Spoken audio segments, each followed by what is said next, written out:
Bom dia! Muito bem, vamos orar. Deus, obrigada por esse domingo maravilhoso. Obrigada, Pai, porque temos aprendido através da Tua palavra princípios para termos relacionamentos saudáveis, fruto de uma mente saudável, que também é fruto de um relacionamento contigo. Obrigada por cada vida aqui, por esse domingo, que possamos aprender aquilo que o Senhor tem para nós hoje com a mente totalmente focada, em nome de Jesus. Amém. Já vimos na primeira aula do nosso curso que o amor é, quem lembra, paciente. A gente viu sobre a paciência, temos 3 símbolos aqui da nossa aula agora, né? Domingo passado chegou mais um. Esse aqui representa um tipo de mente, aquela mente que não filtra nada pela palavra de Deus, que qualquer porcaria entra, fica e atrapalha a nossa vida. Esse aqui representa um tipo de mente que sadia, aquela mente que não recebe qualquer coisa, que não aceita qualquer pensamento, que sua vida não é determinada pelo que você pensa ou acha, mas pelo que a palavra de Deus diz. Então, essa é a mente sadia. E vimos semana passada que também, para termos relacionamentos saudáveis, precisamos buscar essa torre aqui, né? Alguém já falou que está parecendo um foguete, mas é uma torre. Essa torre aqui representa a nossa vida de oração, quando a gente vai para o alto, para a presença de Deus, se abastece em Deus, coloca a nossa vida, nossos relacionamentos, as coisas, as causas difíceis e até as que parecem impossíveis diante do Senhor, pedindo sabedoria. Vimos que o relacionamento saudável requer paciência, diga paciência. Depois requer bondade, não é invejoso. E, por último, semana passada a gente viu que algo tem atrapalhado os relacionamentos, que é a contenda, os conflitos, e aprendemos sobre isso. Hoje, você vai estar fazendo um mapa em algumas áreas da sua vida, que você precisa estar alerta, que você precisa estar mapeando, ligado, para ter relacionamentos saudáveis. São áreas de perigo, que se você não... Sabe quando tem que vai reconhecer um terreno do inimigo em guerra e se faz uma estratégia de análise para pensar onde que pode ter minas? Tenta localizar onde está o perigo. Você vai olhar para a sua vida e vai mapear na sua vida possíveis áreas de perigo que podem atrapalhar os relacionamentos saudáveis. Vamos lá? A primeira área que você vai olhar na sua vida, que está aí no ponto 1 da sua apostila, é a minha vontade. Minha vontade. Essa é uma área de perigo na nossa vida, que é quando a minha vontade dominando pode ser resultado de orgulho, vaidade ou egoísmo. Você pode estar colocando aí. Vontade dominando.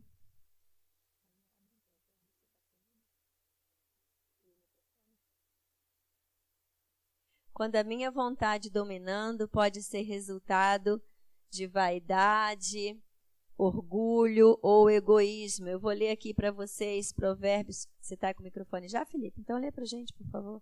Provérbios 28, 13.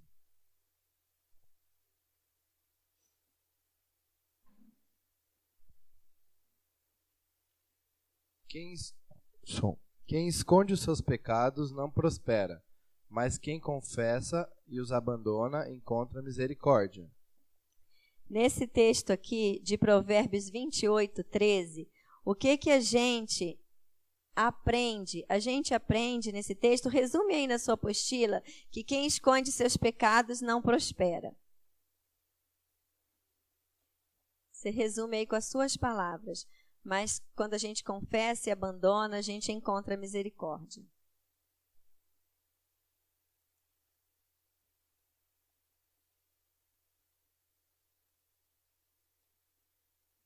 O que isso tem a ver com esse primeiro ponto aqui? Por que a minha vontade dominando pode muitas vezes prejudicar o relacionamento? A gente está vendo aqui que nem sempre a nossa vontade vai ser fruto de um sentimento saudável. A nossa vontade pode às vezes ser fruto de egoísmo, diga egoísmo.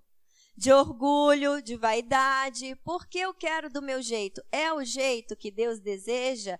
É porque esse jeito está de acordo com a palavra? Ou é porque eu quero assim? Quando a gente vai para o nosso coração, quando a gente vai para a nossa vida, quando a gente avalia, a gente consegue encontrar os nossos pecados. A gente vai ver, poxa, eu estou exigindo aquilo ali do meu filho, não é? Ontem mesmo eu estava conversando com uma mãe que estava tendo uma dificuldade, aí eu parei, olhei para ela, mas por que você está batendo de frente nesse quesito com seu filho? Se isso não é um pecado. E a mãe falou para mim, mas eu não gosto, eu não aceito isso. Eu falei, mas a gente, quando o nosso filho vai crescendo, se tornando homem ou mulher, a gente tem que ver a diferença entre o que é o nosso gosto, a nossa vontade e aquilo que é um pecado. E às vezes a gente vai entrar numa briga por causa do nosso gosto, por causa da nossa vontade, e não por causa de um pecado. Ou seja, a minha vontade dominando pode ser uma área de perigo na minha vida, onde eu estou sempre arrumando uma confusão, um conflito por causa do meu orgulho, do meu egoísmo. Aí eu tenho que ir para Deus, que é esse versículo que vocês colocaram ali, para não esconder o meu pecado, senão eu não vou prosperar. Mas eu vou falar, Deus, isso aqui é o meu gosto mesmo. Tem coisa que as minhas filhas usam, fazem, se comportam, que não é o meu gosto pessoal. Mas elas não são eu. E assim o nosso marido não é eu, a nossa esposa não é você, não sou eu. E a gente tem que aprender a respeitar as pessoas. E às vezes, até no ministério aqui da igreja, é um treino que eu e o Jefferson a gente faz. Às vezes a gente chega a ver um negócio de um jeito que não é o nosso gosto. Mas não vai atrapalhar, não vai prejudicar. É apenas uma questão de gosto pessoal. E a gente tem que ver, por que eu vou intervir nisso aqui? É por causa do meu gosto pessoal ou é porque realmente importa e vai prejudicar as pessoas? Tem um motivo? E aí a gente precisa aprender a abrir mão. Então, é mapear a vida. Se você tem uma vontade muito forte, muito dominante, uma opinião muito convicta, talvez seja fácil você se envolver em conflito, em aborrecimento com as pessoas por causa da sua vontade, que é ali quase que dominadora na sua vida. Então, eu tenho que avaliar meus relacionamentos sempre primeiro olhando para o meu comportamento. Faz assim. É para mim. Antes de eu olhar para o outro, eu vou olhar para mim. Felipe, você pode ler o próximo? 1 Pedro 2,17, por favor? Aí vai sempre abrindo na sequência. Tratem a todos com devido respeito, amem os irmãos, tema a Deus e honrem. Pode ler de novo? Falhou, por favor. Tratem a todos com devido respeito, amem os irmãos, temam a Deus e honrem o rei. Esse versículo começa dizendo que você vai completar ali na sua apostila. No ponto 2, uma outra área de perigo é o meu respeito pelas pessoas pode não estar sendo o padrão de Deus de respeito. O meu respeito pelas pessoas pode não estar sendo o padrão de Deus de respeito. Por quê?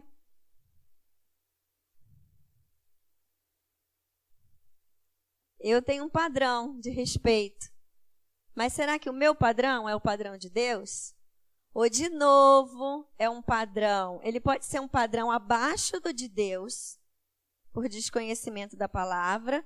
Eu estou achando que é respeitoso, que não tem problema nenhum fazer coisas absurdas, o tom de voz, a forma de criticar, a forma de falar, o querer ser mais que os outros. Pode ser um padrão abaixo, ou aqueles que acham que merecem um respeito totalmente fora do conceito de Deus, não é? De respeito. Tem coisa que é a sua cultura, não tem a ver com aquilo que Deus ensina. Como que está sendo o seu padrão de respeito com as pessoas? Você já perguntou para Deus, Deus, realmente eu estou sendo respeitoso com as pessoas que eu me relaciono? No meu olhar, no meu tom de voz? Uma falta de respeito com as pessoas é combinar uma coisa e não cumprir.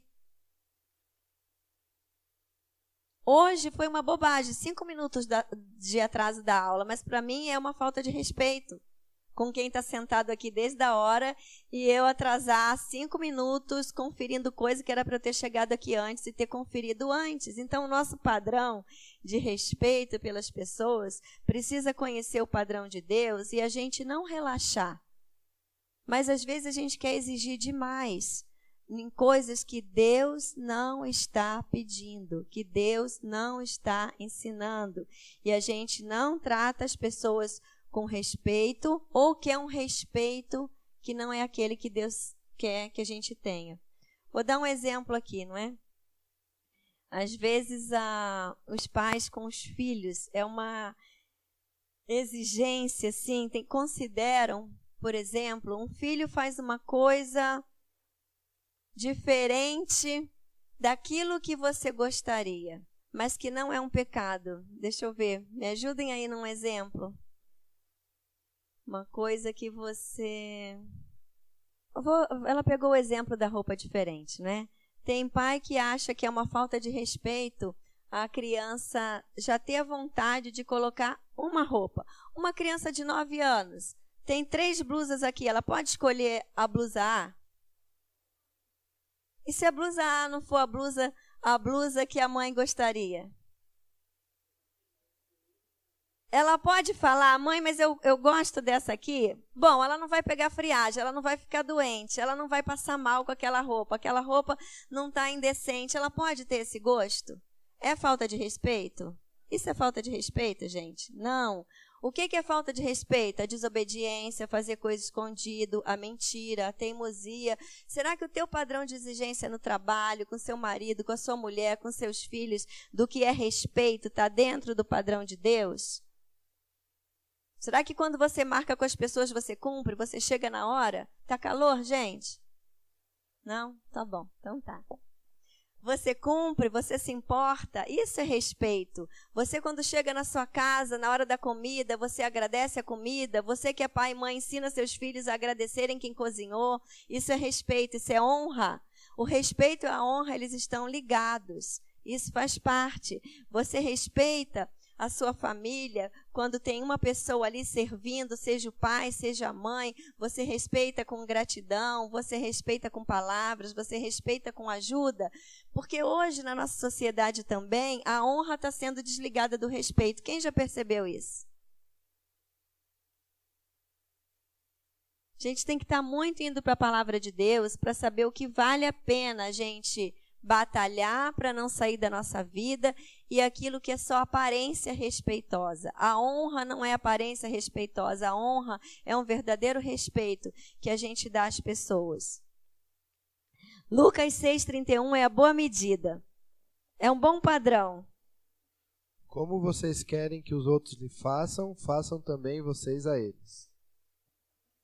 É um bom padrão? Sim? Como que você vai saber se aquela atitude, se aquilo que você não está fazendo com as pessoas ou que você está fazendo segue o padrão de Deus? Você tem que mapear a sua vida, porque às vezes a pessoa fica sempre olhando para o outro, olhando para o outro, olhando para o outro, mas como que ela está se comportando com as pessoas? Ela está fazendo para o outro aquilo que ela quer que faça para ela? Terceira coisa que você vai ter que mapear, que é uma área de perigo. Então, a gente já viu que a sua vontade, a minha vontade, é uma área de perigo, porque pode dominar de forma pecaminosa. Já vimos que o meu respeito pelas pessoas pode não ser o padrão de Deus, seja o conceito errado de respeito, para mais ou para menos. E agora, a terceira área de perigo é quando eu esqueço que vou prestar contas a Deus. Eu vou prestar contas a Deus da forma como eu me comporto, de tudo que eu faço, de como eu levo a minha vida. Eu vou prestar contas a Deus. Então, 3, você pode estar completando isso. Se você está vivendo seus relacionamentos de forma a achar que você não vai dar conta a Deus, você está enganado, né? Lê, por favor, Felipe. Assim, cada um de nós prestará contas de si mesmo a Deus. Ficou claro esse versículo? Quem vai prestar conta a Deus da sua vida? Eu. Outra área de perigo é o ponto 4, quando eu ainda julgo as pessoas. Ainda julgo as pessoas. Isso é uma área de perigo, porque Deus fala para a gente não julgar. E a área de perigo é tão grande que pode se voltar contra a gente, porque à medida que a gente julga, a gente vai ser julgado. Vou dar uns segundos para você pensar na potência dessa verdade de Deus, que à medida que a gente julga, a gente vai ser julgado.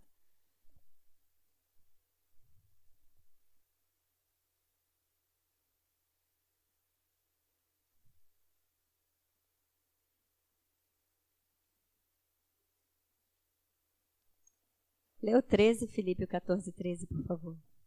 Portanto, deixemos de julgar uns aos outros. Em vez disso, façamos o propósito de não pôr pedra de tropeço ou obstáculo no caminho do irmão. Esse versículo, Deus é tão fantástico que ele entende tudo de relacionamento humano, né? Ele fala pra gente assim, deixe de julgar uns aos outros. Mas ele não para por aí, ele ainda diz pra gente, e pare de colocar pedra de tropeço no caminho do seu irmão. Ou seja, além de você não julgar, não julgue, não atrapalhe. Não atrapalhe a vida dele com Deus, não atrapalhe o crescimento dele com Deus, não atrapalhe a caminhada dele, não atrapalhe aquilo que ele está fazendo, querendo acertar. E às vezes a gente julga e ainda atrapalha o outro. O outro está ali se esforçando direto. Alguém vem falar com a gente. Ai, mas fulano é da sua igreja, né? A gente não dá nem pelota, porque normalmente a gente conhece e sabe o tanto que Deus já fez na vida daquela pessoa, e o tanto que ela já está crescendo com Deus, o tanto que Deus já transformou, e às vezes tem alguém julgando, olhando aquilo que acha que não está bom. E o julgamento, ele vira uma pedra de tropeço na vida da pessoa. Porque quem aqui já se sentiu abatido por causa de um julgamento injusto? Abate o coração. Aí a gente tem que ir lá para a presença de Deus, para Ele curar o nosso coração, para a gente seguir em frente. Então, olho aberto quando você está com as pessoas que você tem intimidade, quando você tem oportunidade de falar naturalmente coisas que não vão abençoar, sobre a vida de quem está com você ou sobre quem está longe de você. Esse julgamento, ele tem o poder, muitas vezes, de contaminar a nossa vida, porque é um pecado, e de tirar a bênção da vida do irmão, da vida daquela pessoa que está com a gente. Outra área de perigo que você tem que julgar na sua vida, né? Outra área de perigo que você tem que vigiar. Nem vou usar essa palavra julgar. Outra área de perigo que você vai mapear. Siga em frente sem resolver o que ficou pendente. Não vai ter relacionamento saudável se você não vigiar isso. Isso é uma área de perigo. Seguir em frente como se nada tivesse acontecido.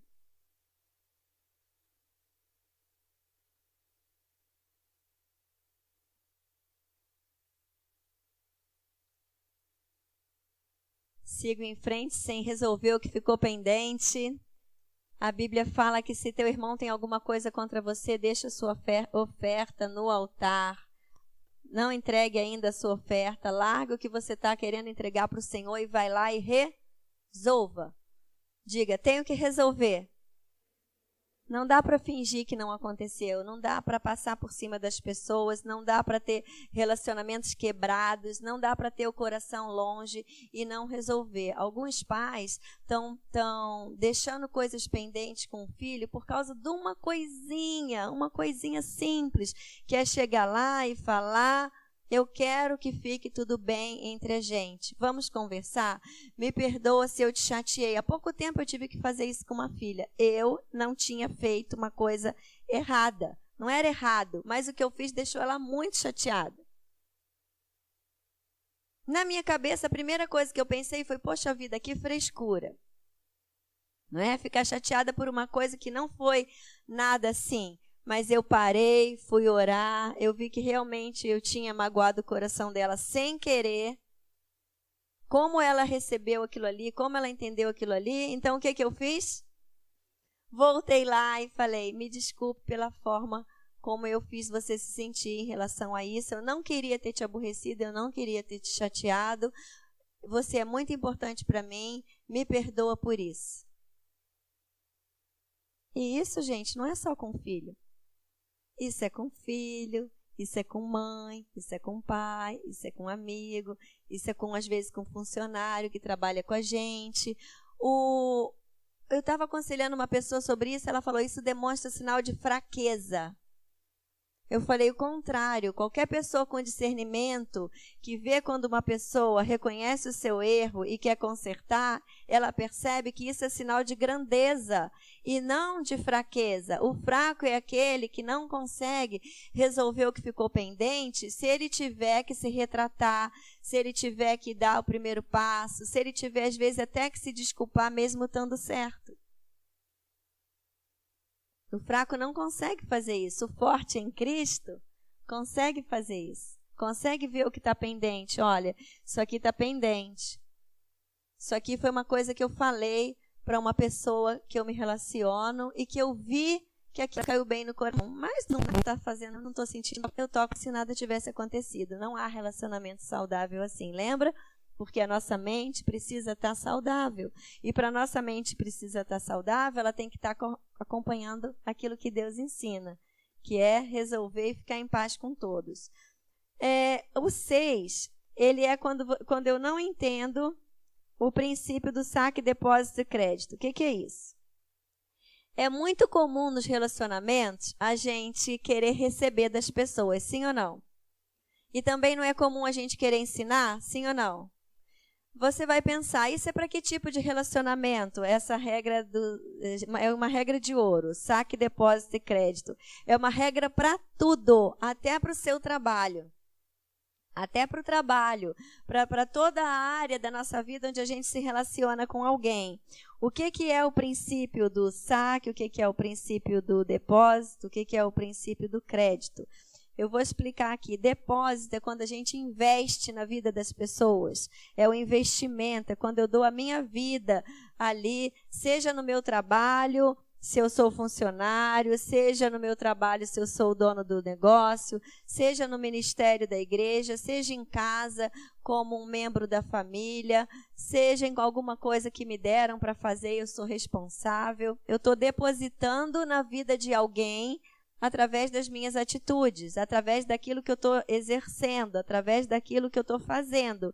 Então, isso é um depósito.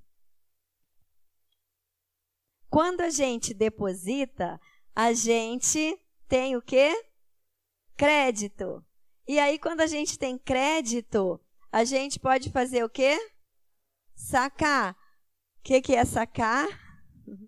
É quando você tem um depósito, aí você vai sacar, você vai se beneficiar, você vai se dar o direito de sacar alguma coisa. O que é quando? Vou dar um exemplo na prática, não é? Esses dias aqui na igreja, uma pessoa foi corrigir a outra. E foi dar um monte de decisão na outra pessoa. Adivinha como ela saiu dessa conversa? Acabada. E ela não entendeu por quê. Aí eu tive que, com todo amor e todo carinho, explicar para ela que ela não tem crédito com essa pessoa. Essa pessoa não conhece ela.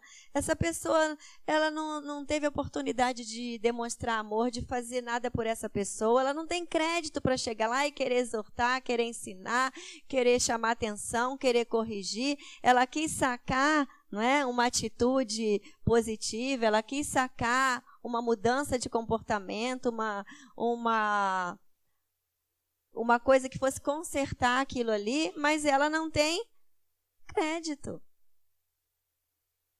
Porque ela não depositou. E isso é assim em tudo. Às vezes você não sabe, de repente, por que aquela pessoa que você está se relacionando não está te dando muito ouvido. Tudo bem, pode ser por rebeldia? Pode, mas você também pode estar sem crédito. O que faz a gente ter crédito? Sequência de depósitos com pouco saque. Porque se você deposita, saca, deposita, saca, deposita, saca, você fica sem crédito. E às vezes os pais também estão tentando fazer isso com seus filhos, as esposas com os maridos com as esposas, os chefes com os funcionários. Você só quer sacar, sacar, sacar. E o depósito? Aí a pessoa te olha assim, conta errada, não tem, como é que é? Não tem saldo.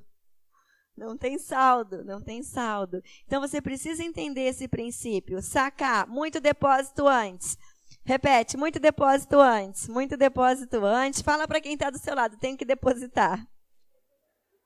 Precisa ter crédito para poder sacar. O depósito é assim, o saque te beneficia e beneficia as pessoas indiretamente, né? Também beneficia aquele, mas o princípio é, o saque te beneficia, o depósito beneficia o outro, não é? Tem isso aí. Eu quero dar alguns versículos que ajudam a gente a entender isso aqui. Lê na sequência, o Felipe vai ler Provérbios 15, 23, aí você vai escrever ali resumido o que você entendeu e assim na sequência dos outros. Dar resposta apropriada é motivo de alegria. Como é bom um conselho na hora certa. Um conselho na hora certa é o quê? Você está depositando, né, na vida da pessoa, você está dando resposta apropriada, está tratando a pessoa com respeito. Resuma aí esse versículo. Eu coloquei no meu resposta apropriada.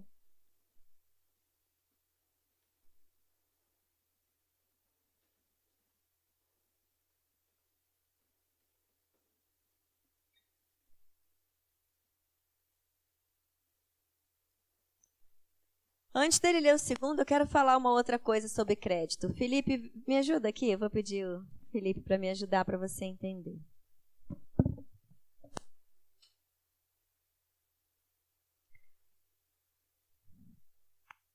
Eu deposito na vida do Felipe.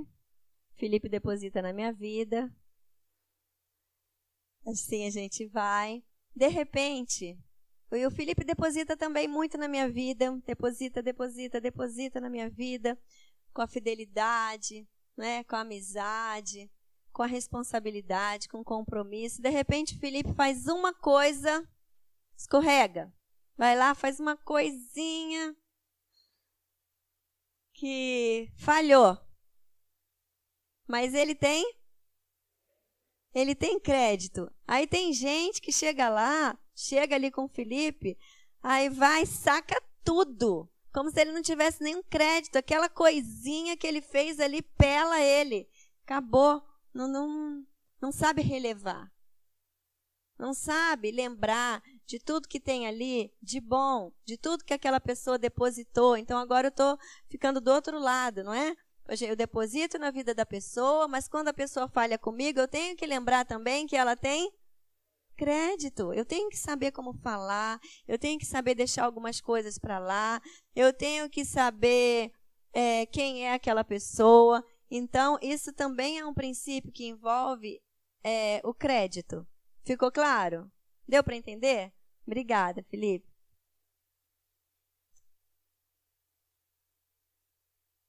Lê fazendo favor o outro. Gálatas 6:7.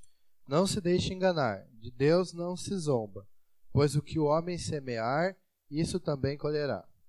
Muito bem. Resume aí para você. O que você semear vai colher. Gente, a chamada precisa passar, tá? Quando chegar lá atrás, mesmo que não esquece ela aí atrás, não. Manda ela para frente de novo. Chegou para frente? Tem alguém aqui querendo a chamada? Aí vocês ajudem passando para cá. Por favor, que aqui na frente está precisando. Obrigada. O que é esse que semeia, colherá? Quando eu deposito, eu vou colher bênção. Não é assim? Quando eu semeio coisa boa, eu vou colher bênção. Mas também se eu semear coisa ruim, eu vou colher o quê? Eu vou colher. Aí entra até ali no saque, porque nem sempre, quando eu for sacar, as duas partes podem ser abençoadas, mas às vezes eu vou ter que sacar algo, o outro vai ter que pagar uma conta que ele não gostaria muito. Mas eu preciso sacar. É necessário, é importante. Eu preciso que aquela atitude seja certa, eu preciso daquele ensino, eu preciso daquela correção, eu preciso daquela ajuda. E às vezes isso é fruto até de um comportamento da outra pessoa. Pode ser de um bom comportamento ou de um comportamento errado. Então existe a lei da semeadura. Romanos 12, 21. Não se deixe vencer pelo mal, mas vençam o mal com o bem. Muito bem. Coloca aí.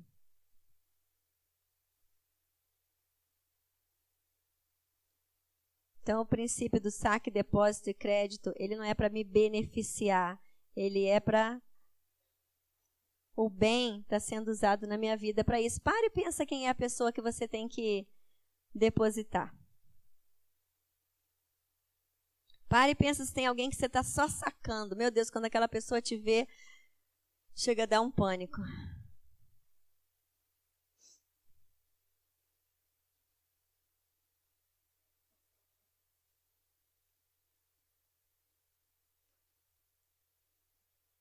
Pensa se as pessoas que deveriam ter crédito com você realmente estão sendo tratadas de forma como as pessoas que têm crédito com a gente precisam ser tratadas.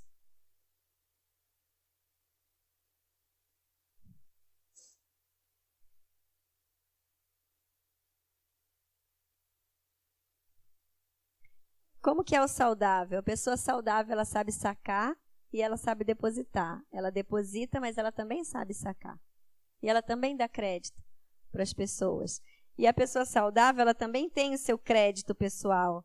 Ela também deposita. Ela também saca. Tem gente que só quer depositar. Isso é orgulho, não é? Não quer sacar nada, não quer nada das pessoas, não aceita ajuda, não dá um ensino, não aproveita um benefício que você possa ter dos seus filhos. Esses dias uma mãe falou, me contando a agenda dela. Gente, que isso? Eu fiquei cansada só de ouvir. Sem brincadeira. Eu falei, seus filhos tiram o prato da mesa? Não. Seu marido tira o prato da mesa? Não.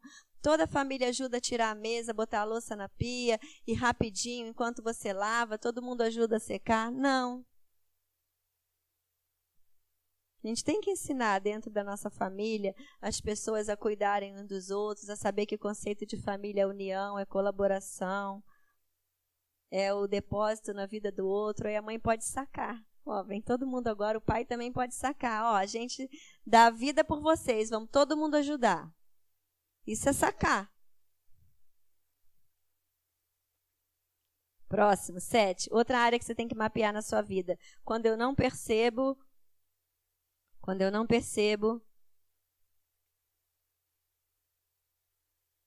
quando o ressentimento chega e me domina. Você tem que se conhecer e ver se você está ressentido. Quando eu não percebo, quando o ressentimento chega e me domina. Ressentimento é veneno.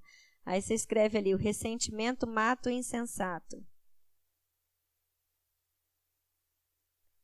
Esses versículos aí falam tudo isso. O ressentimento mata o insensato. O que tem coração ímpio guarda ressentimento.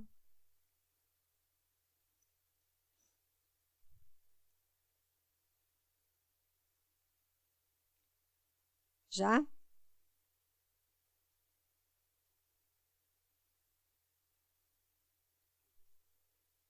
Então, você vai olhar para a sua vida agora, vamos revisar aqui. Primeira coisa, você vai, lá o nosso título, né? Área de perigo que você tem que mapear na sua vida e saber se você pode cair naquilo ali. Primeiro, diga, minha vontade. Segundo, meu respeito. Minha prestação de contas a Deus. Julgamento. Seguir em frente como se nada tivesse acontecido. Isso aí não é resiliência, não. Isso aí é ter coisa pendente com os outros, ter coisa para resolver e seguir como se nada tivesse acontecido nesse sentido. E o outro é não perceber o ressentimento. E o 6 é não entender o princípio do saque e depósito. Eu quero destacar com vocês agora umas qualidades de caráter que refletiram na emoção e no comportamento de José na Bíblia. José, filho de Jacó, não é? Um dos filhos, um dos 12 filhos. Um exemplo de relacionamento saudável. E é muito bom quando a gente tem um exemplo de alguém que existiu, porque você pensa assim, é possível. José tinha tudo para ser doente. Só para eu saber, quem conhece a história de José que foi vendido pelos seus irmãos, porque os irmãos tinham ciúme, e depois foi vendido, e depois virou governador do Egito? Levanta a mão, só para eu saber. Fica com a mão levantada, só para eu saber se eu tenho que ficar dando muito detalhe. Então, acho que todo mundo levantou, né? Então, tá. Então, vou seguir como vocês conhecendo a história, tá? José, primeiro, ele tinha um relacionamento com os irmãos dele, e a Bíblia fala que os irmãos de José tinham o quê? Ciúme e inveja, né? Num versículo primeiro diz, tinham inveja de José, com razão, porque ele era o filho preferido, gente. A pessoa não tem culpa de ser filho preferido, mas o pai pode causar uma desgraça dentro de casa, no relacionamento, tendo filho preferido.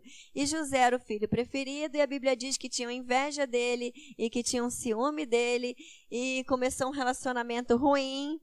Mas a gente vê que José tranquilamente continuava se relacionando com os irmãos dele, chamavam ele, lá vem o sonhador, ficavam, se fosse hoje, iam dizer que faziam bullying com José, né?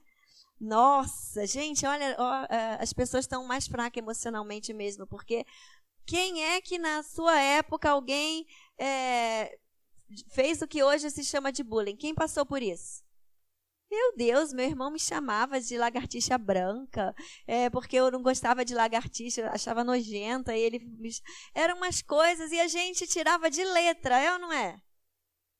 É ou não é? Mas hoje as pessoas estão tão sensíveis e frágeis emocionalmente que tudo tem um efeito maior. Claro que não dá para comparar o nível que chegou também de maldade, de crueldade, de falta de amor, mas que é um nível como esse aqui na época de José, que é mais crueldade, era um deboche, era uma implicância. E José, você vê ali, ele contava um sonho. Depois contava outro sonho e conversava, ele não estava nem aí para o que pensavam dele. Então coloca ali, ó, ele não se preocupou com o que pensavam dele.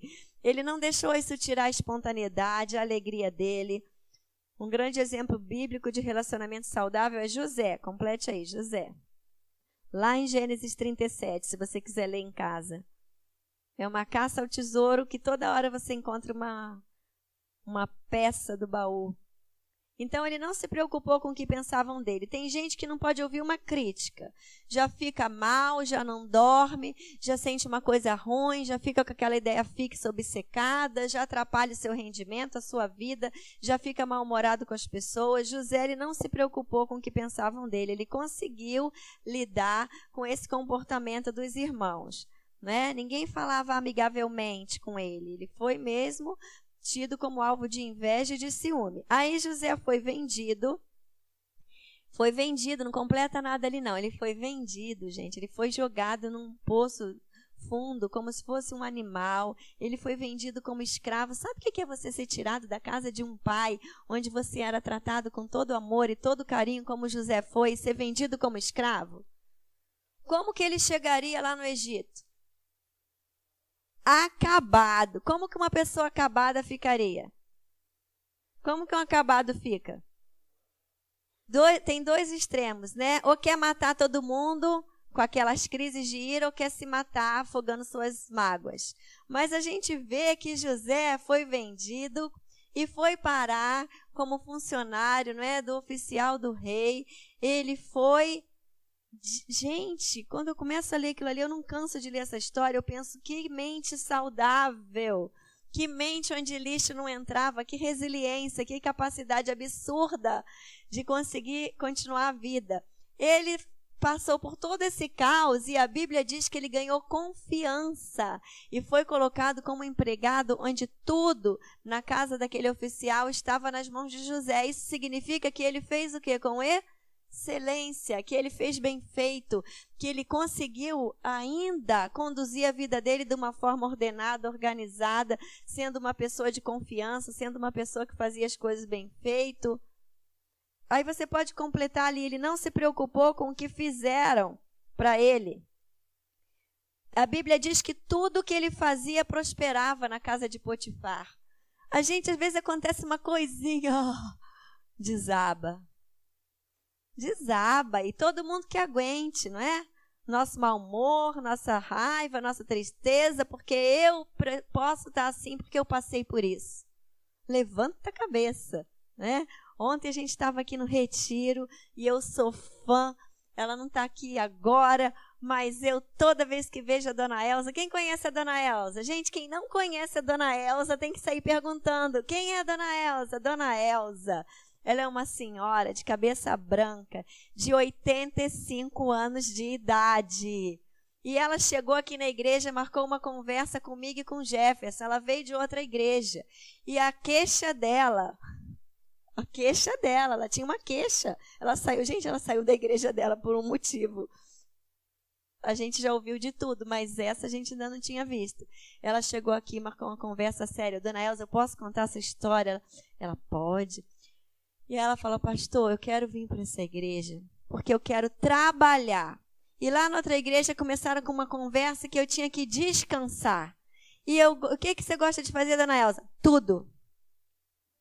Tudo. Gente, ela vem a pé para a igreja, ela cuida netos, ela vem para o grupo de mulheres, ela dorme no hospital com alguém que fica doente e precisa de acompanhante, ela está no lanche. Se tem sonho de Natal, ela vem para a arrumação das cadeiras, ela vem para a limpeza. Perguntem se ela tem problema. Tem problema. Pergunta se essa mulher já sofreu. Já sofreu. Mas ela tem uma força de Cristo dentro dela, uma capacidade de resiliência. Ano passado ela foi atropelada. Eu pensei, gente, acho que a Dona Elza não sai dessa. Olha, a pouca fé que eu tive. Ela ficou toda baqueada em cima da cama. Alguém aqui chegou a visitar a Dona Elza? A Dona Olga, seu Odílio. Ela não ficou ruim? Parecia até que ela não ia dar a volta por cima, né? Viúva, e ela ficou detonada. Ela ainda vai para Flores de Outono, ela tem GA, cozinha, limpa a casa, leva lanche. E a gente pensou, meu Deus, será que chegou a hora da Dona Elza? Gente, aí a Dona Elza, ela foi atropelada. Passou todo mundo orando, a vontade de viver, a alegria dela. Dona Elza está firme e forte. Eis que ontem, quem que a gente olha no Vida Vitoriosa? Dona Elza. E eu tinha acabado de falar com uma jovem. Vai no acampamento de jovens? Não. Por que você não vai? Estou muito velha para ir. Quantos anos você tem? 29. Falei, não acredito. Fui lá, busquei a Dona Elza. Falei, gente, falei lá no Vida Vitoriosa, Dona Elza está com 85 anos, tem uma vida abençoada, tem uma família, mas ela ainda quer mais vida vitoriosa. Ela ainda crê que Deus tem mais para a vida dela. Ela acredita na bênção da vida, na graça de Deus, ela ainda quer mais. Aí eu falei, Dona Elza, a senhora tem que conhecer uma jovem. Fui lá para uma jovem. Dona, vem cá, deixa eu te apresentar a Dona Elza. Dona Elza, com a blusa lilás, as unhas lilás grandes da cor da blusa, maquiada. Aí eu falo, Dona Elza, o que a senhora falou para mim? Aí ela, que eu adoro vir para a igreja, eu adoro fazer tudo aqui na igreja. Eu falo para ela, e ela, Dona Elza, é porque eu falei que eu não quero ir no acampamento, que eu tô velha. Aí a Dona Elza, olha menina, você tá jovem, a gente só fica velha quando quer. Dona Elza é uma mulher exemplo para a gente. Como ela olha a vida, como ela vive a vida. Fala, Dona Olga. Eu vou repetir para quem não estiver ouvindo.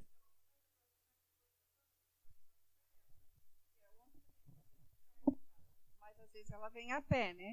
E olha, eu nunca cheguei na casa dela que ela não estivesse no portão esperando. Viu? Pontual. Olha, ela não deixa a gente se atrasar. E nem com cara feia, né? Não. E sempre bonitinha, de batom, de brinco, de unha pintada, cheirosa. Aí você vê as jovens de hoje descabelada, bota um croquete aqui, cabelo tudo voando, com a cara que acabou de acordar, parece que está de mal com a vida. Tinha que ser aqui na nossa apostila, ó, vida da Dona Elza. Vou lá vou conversar para o ano que vem, ao invés de ser José, ser Dona Elza aqui. Eu sei que tem Donas Elzas mais novas aqui, homens e mulheres sentados aqui, mas a gente precisa de um choque. De um choque, porque às vezes a gente quer relacionamento saudável, quer vida saudável e a nossa cabeça está podre. De desânimo, de mal com a vida, e pobre de mim, e gente... Aí José, ele não se preocupou com o que fizeram para ele. Ele estava lá, olhando, eu ainda posso ter vida vitoriosa. Foi vendido, perdeu a família, ficou longe do pai, foi tratado como escravo, mas a Bíblia diz que tudo o que ele fazia na casa de Potifar prosperava, e porque Deus estava com ele. E Deus está comigo e com você também. E aí o que acontece? Diz na Bíblia que a mulher de José devia ter uns 20 anos nessa época, a Bíblia fala que ele era jovem, bonito, forte, e que a mulher de Potifar todo dia, a Bíblia está escrito lá, todo dia, ela ficava perturbando, querendo coisa com José. Mas José, ele foi o quê? Leal. Ele foi leal a Potifar, ele não cedeu ao seu desejo, à sua vontade. O caráter dele é algo, podem te jogar no buraco, podem rasgar a tua roupa, podem te vender como escravo, você pode comer o pão estragado, mas aquilo que está dentro de você, que é a força de Cristo, seu caráter, ninguém arranca de você. Mas você tem que saber que você tem isso. E José sabia. Então ele foi leal, não cedeu à tentação, foi caluniado, foi traído, foi preso, mas eu coloquei ali para você preencher que ele não se preocupou com o que falaram dele. E outra coisa, ele não ficou procurando culpados. Coloque aí, ele não procurou culpados. Coitado de José, se ele tivesse, eu acho que não teria esses capítulos na Bíblia. Se ele tivesse gasto toda a energia cerebral e emocional dele, quando ele viu que estava naquele buraco, saiu daquele buraco, foi acorrentado, vendido como escravo. Depois chegou na casa de Potifar, a mulher aprontou aquilo quando ele pensou, agora eu estou bem. Quem já pensou assim, agora eu estou bem? Aí vem um negócio, não precisa levantar a mão. Você desmorona. Gente, lembra de José. Todo mundo repete, não é o final da história. Agora repete acreditando, não é o final da história. Tem muito chão ainda. Aí lembra da dona Elsa com 85 anos, num retiro de vida vitoriosa. Ela ainda crê que tem chão para ela. Enquanto tiver um chão para ela pisar, ela vai adiante. E aí José não ficou lá se preocupando. Depois, quando a mulher fez toda aquela calúnia, a Bíblia diz que ele foi preso. Agora a gente pensa, está morto José. O saudável apodreceu, está lá na cadeia, ó, chega, ninguém aguenta isso, foi demais. Mas a Bíblia diz que 2 prisioneiros, o padeiro e o copeiro. Primeiro a Bíblia diz que lá na cadeia, ele ganhou a confiança do carcereiro porque ele era exemplar e correto. Para acabar, né, gente? É possível, ele era de carne e osso que nem a gente, é possível. E aí ele ganhou um cargo de confiança. E aí ele ainda não ficou amargurado, também não ajudo mais ninguém, não vou mais fazer nada direito. Esses dias uma pessoa falou para mim, você vai indicar ainda alguém lá para aquela empresa? Eu falei, eu vou, não perco a esperança. Mas já foram tantos que aprontaram. Eu falei, sim, mas no meio disso tudo pode ter, né, um José. E melhor ainda que a pessoa que emprega nessa empresa, eu falei, nossa, você é formidável, você não perde a esperança. Ela não perca a esperança. De deixar de ajudar as pessoas, que às vezes uns vêm e fazem um estrago. Mas ela está lá firme e forte, fiel, ainda dando oportunidade para ter um José no meio disso tudo. E aí, José vai lá, vira o homem de confiança do carcereiro e ainda ajuda a interpretar o sonho do copeiro e do padeiro. Tem mente mais sã do que isso? Quem quer essa mente de José? Nossa, eu quero. Aí eu falei para aquela jovem ontem, se esfrega aqui na dona Elsa, fica perto dela, aprende, né? Mas a gente tem a palavra, tem o Espírito Santo para a gente ficar perto. Aí ele interpretou o sonho lá e tal, o sonho aconteceu, um morreu, o outro ficou vivo, esqueceu dele, Faraó manda chamar. Quando Faraó, eu quero antes completar aí, completa aí na sua apostila, que isso aí serve para várias horas da vida de José. Ele não contaminou o ambiente que Deus o colocou com amargura e tristeza. Isso é forte. Ele não contaminou o ambiente, complete aí, com amargura e tristeza. O nome dele poderia ser José das Lamentações. Mas o coração dele estava livre de amargura e livre de tristeza, e ninguém teve que aguentar ele. Aonde ele foi bênção. Foi como escravo, depois ele foi bem-sucedido, depois caiu, depois lá na prisão. Todas as oportunidades que José teve de vingança, ele não se vingou. Quem teria sido prejudicado? Diga ele. Então, ele não teve essa contaminação. No final, eu vou me adiantar agora, para depois que ele interpreta o sonho de Faraó, quando o Faraó precisa do intérprete, aí o copeiro lembra, que lá na prisão ele interpretou o sonho, aí manda chamar, aí ele interpreta o sonho de Faraó, livra o Egito de uma seca mortal, dá instruções para o Egito armazenar alimento, e aí, o que acontece? José se torna o governador do Egito. Só que a família de José chega ao Egito precisando de comida e José reconhece seus irmãos. Um coração amargurado faria o quê? Diga, vingança. Gelo. Agora chegou a minha hora. Agora chegou a hora de eu mostrar que eu estou por cima. Orgulho, vingança, amargura, tristeza. Ele nem chegaria onde ele chegou se ele tivesse envenenado desse jeito. Então, completa aí na sua apostila que ele usou a oportunidade de vingança. Ele tinha tudo. Ele usou a oportunidade de vingança para amar e reconquistar a sua família. Só assim é possível relacionamento saudável, através do amor. Ele usou a oportunidade de vingança para amar e reconquistar a sua família. A Bíblia diz que ele chorou e amou e abençoou todos os seus irmãos. Eu tenho repetido toda semana, sempre que eu posso, a frase que eu falei que Deus já tinha ensinado isso para mim e para o Jefferson por caminhos reais e práticos de experiência de vida, mas foi um ensino no nosso coração na prática. E lá nesse congresso eu pude ouvir esse ensino numa frase lá em Brasília, que foi: precisamos estar dispostos a passar por humilhação familiar. Quem quer ter uma família precisa estar disposto a passar por humilhação familiar, porque em algum momento a gente vai passar por humilhação familiar, e se isso não descer na nossa garganta, se a gente não suportar passar por isso, a gente vai perder a nossa família. E às vezes a gente perde uma amizade, às vezes a gente perde um emprego, às vezes a gente perde alguma coisa. Tem coisas que não dependem da gente, porque as pessoas têm livre-arbítrio. Mas o que depender da gente, aqui foi o que dependeu de José. Ele passou por muitas humilhações, mas o coração dele ficou puro.